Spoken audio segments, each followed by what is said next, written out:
तो सर, जो कि आप हिंदी पढ़ाते हो यूजीसी नेट में, तो हिंदी की शुरुआत जो थी वो भारत में कैसी हुई, इसके बारे में थोड़ी सी चर्चा कीजिए। नहीं, अब जैसे हिंदी की शुरुआत की बात करेंगे तो हिंदी हजार साल से हिंदी चली आ रही है ना।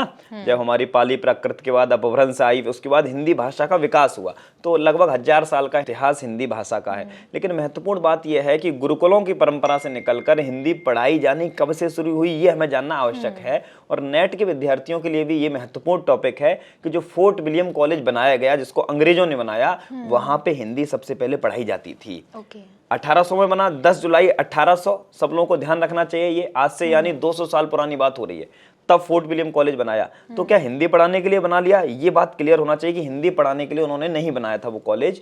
उन्होंने बनाया था जो अंग्रेजी अफसर जो भारत पे शासन करने वाले थे, अलग अलग जिलों के जिला अधिकारी बनने वाले थे, उन सभी को भारतीय भाषाएं सिखानी थी। तो उसमें हिंदी भी थी, उसमें तमिल भी थी, उसमें मराठी भी थी, उसमें गुजराती भी थी। तो हिंदी उस समय हिंदुस्तानी के नाम से पढ़ाई जाती थी उसमें। और जॉन गिलक्राइस्ट को वहां का अध्यक्ष बनाया गया हिंदुस्तानी विभाग का, और तय किया गया कि आप यहाँ पे हिंदुस्तानी विभाग देखेंगे, वही हिंदी था। लॉर्ड वेलेजेली इसको बनाते हैं फोर्ट विलियम कॉलेज को, और जॉन गिलक्राइस्ट ने 2 प्रोफेसर नियुक्त किए वहां पे प्राध्यापक। उसमें एक लल्लू लाल है जो बहुत महत्वपूर्ण है, और एक सदल मिश्र है। ये दोनों ही हिंदी के प्राध्यापक। सभी विद्यार्थी जो नेट की तैयारी कर रहे हैं उनको पता है कि ये हिंदी के बड़े लेखक हैं, जो खड़ी बोली के आंदोलन में शुरुआती दिनों के जुड़े हुए लेखक हैं। तो फोर्ट विलियम कॉलेज के बारे में जो जानकारी मैंने बताई, ये तो आपको जानना ही आवश्यक है। इसके अतिरिक्त जो जानकारी है वो भी आप जुटाएं, क्योंकि हमारे नेट का हिस्सा है, सिलेबस का हिस्सा है। बहुत बहुत धन्यवाद दोस्तों।